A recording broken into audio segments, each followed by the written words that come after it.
How's it going, guys? It's Eclipse here, and today's video we look at heavy tanks and how you can actually play them effectively within Wot Tanks console. We're going to have a look at everything you need to know about angling. We're going to have a look at basically some live gameplay where I go through the kind of strategies and the ways that you want to play heavy tanks in Wot Tanks console, and how you can basically try and get better, at least hopefully. That's the aim of this video.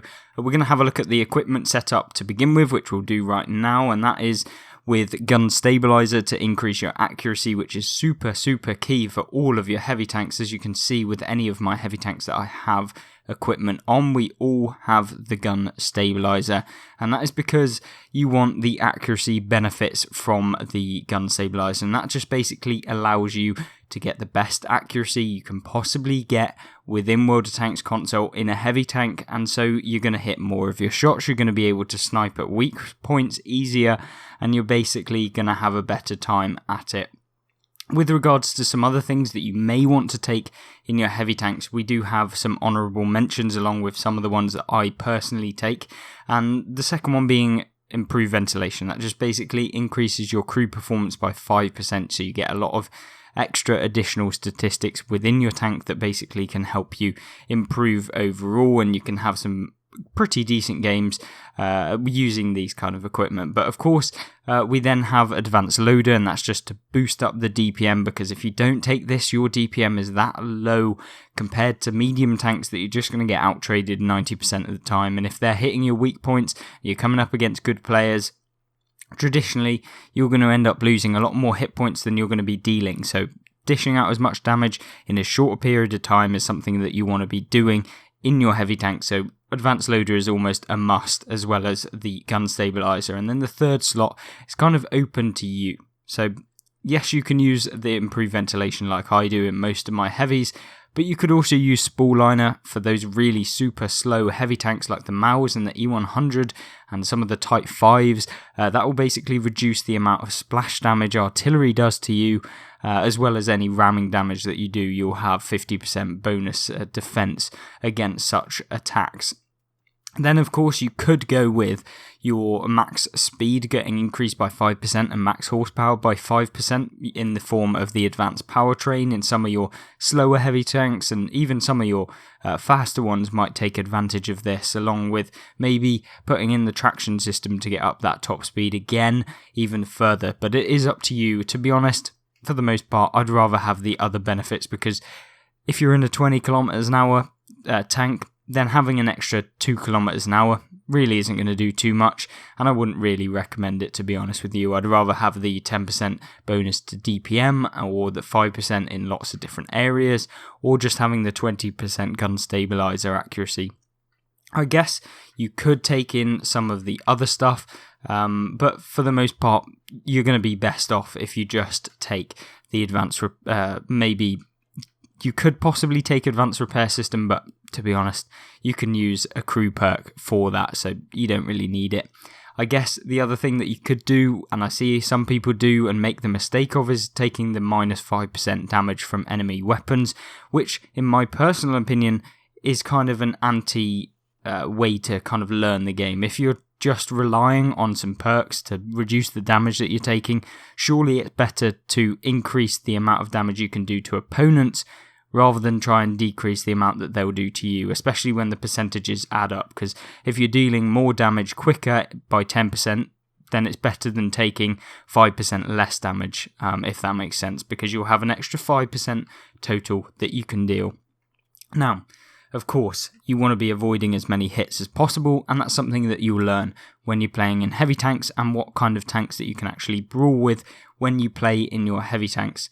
In terms of commander perks, we will go through one right now. We're just going to assign a commander for my crew here. Of course, we'll have to pick a heavy tank looking one, which maybe I don't actually think I have.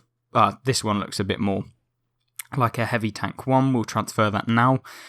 So here we go. Looking at the perks, what do you need? Well, of course, you will need Sixth Sense. That's basically crucial if you're going to play in a heavy tank. You also need Born Leader as well, because, 10% increase to skill effectiveness and crew performance. So it's 10% in both. This is really, really massive. You're going to have a 10% crew performance increase, and any perk that you that you choose from that, or any skill that you choose after this, you'll basically be able to get an extra 10% effectiveness on that. So say if I have a 10% increase to gun reload speed, because I have Born Leader, it's actually 11% increase to gun reload speed. So it's really, really good. Definitely a perk that I would use, and hence why those are the first two that I always get. And then usually I go with rapid loading to increase the DPM, and then I would go with steady aim for the increased accuracy, because heavy tanks really do need the accuracy where it counts, because you're going to be brawling a lot with your heavy tanks, and that's kind of crucial.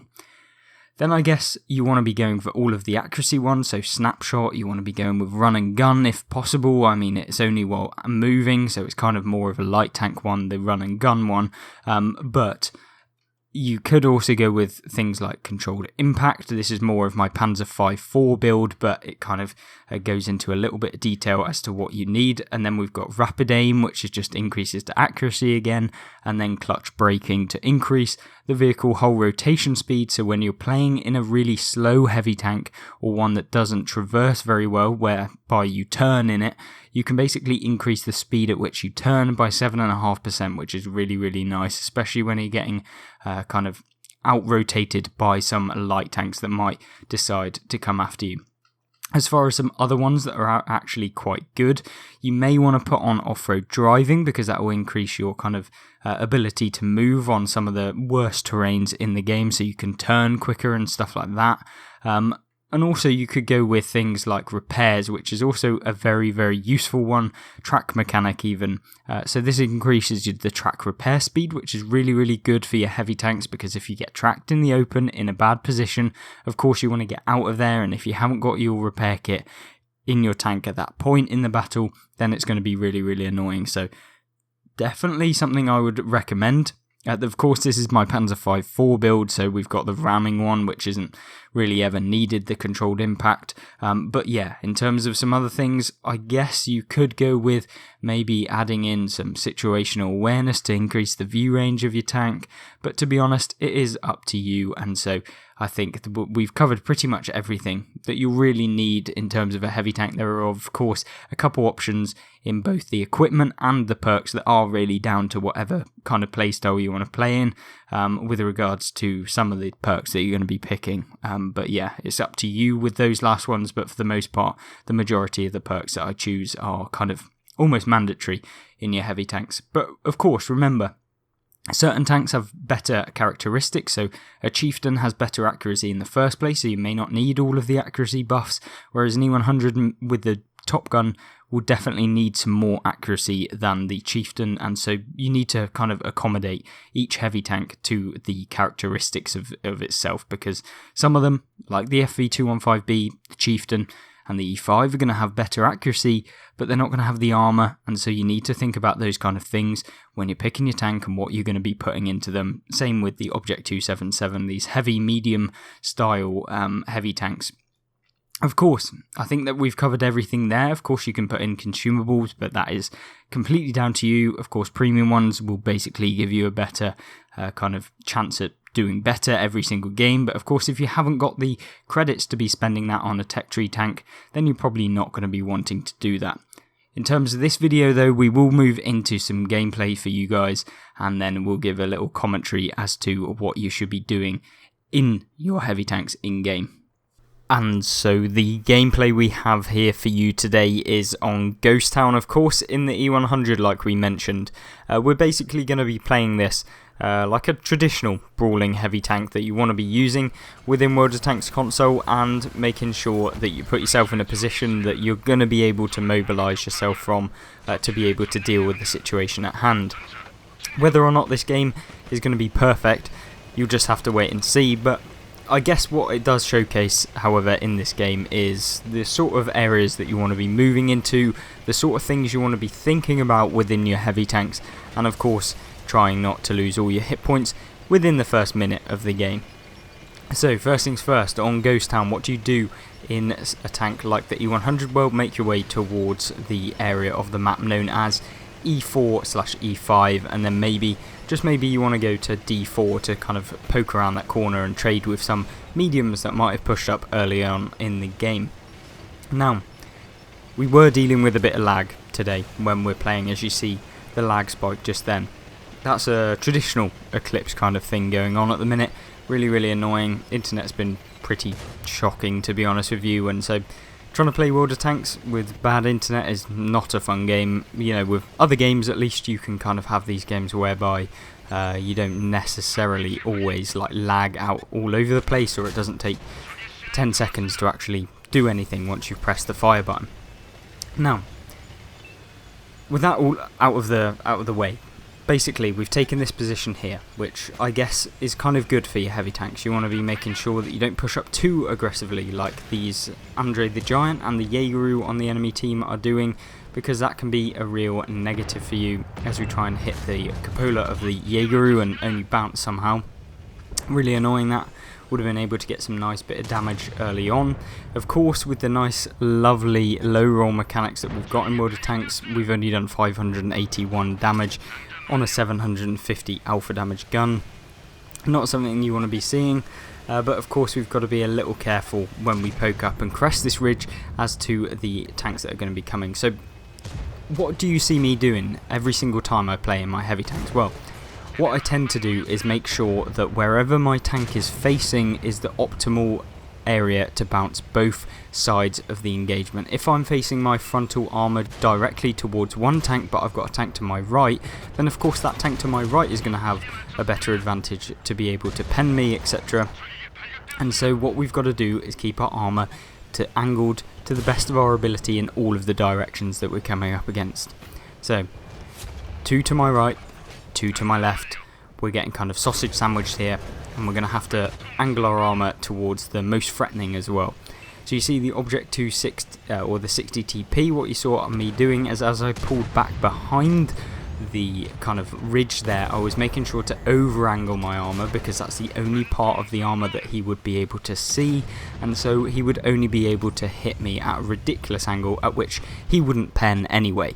So these are the things you need to be thinking about in your heavy tanks. They are the difference between losing 700 hit points, unfortunately hit me anyway, or, you know, bouncing a shot and being able to carry on the game very easily. Now, we're getting a little bit unlucky. We picked up 2,600 damage, which is okay, I guess, in terms of a heavy tank, but for the most part it's pretty awful. You see the M60 deciding to just throw himself away there. Don't quite know what he was doing. But what we do need to do is now push our advantage, because we are now 12 to 9, which is not particularly great, and so we need to kind of finish up the last couple of tanks on the enemy team if we want to be able to progress and do some more damage. Unfortunately, that isn't always the case, and we're not going to be able to win every single game within the game, as I'm sure you'll see in a minute. But what we are able to do is push out as much damage in a losing game as possible, to be able to have those games by which you just feel invulnerable, or just you feel like you're on top, and no matter what you did, you were still going to lose, but it doesn't matter because you had a load of fun doing it, and this game is certainly one of those. Now, since we've taken out a couple in quick succession, we need to get rid of as many as possible in as little time as possible, and so what we're doing now is just finishing up the remaining tanks that we can see. What I do here is make a pretty big misplay, to be honest. I was expecting our teammates to be able to help me with the Krangvang, but unfortunately they don't, which is really annoying, and the Krangvang's just firing heat, so it doesn't really matter if we've got armour or not. As you can see, he's just penning me every single time, and we go side on, which was a big mistake, and then we get shut down. Did pick up 4,900 damage, which isn't a bad result, and I did think that the early on plays kind of showed you what to do, and then, you know, I can highlight what not to do in a tank like this, and I guess, you know, I can't show you all of the best replays every single time, so I guess at least we showed you what it's like to play a heavy tank, and certainly being out-traversed by a lot of medium tanks and light tanks, and tanks that have just basically got good mobility. In a tank like the E100, it's pretty commonplace. You're not going to be you're never not going to have to deal with that when you're playing in World of Tanks, at least. One thing that we can note is you see the 60 TP, he's side scraping here, which is a good thing that you can also do in World of Tanks, and you want to take advantage of that, because if you can hide the lower plate of most of the tanks that you're in, then of course you're going to have an increased chance to bounce.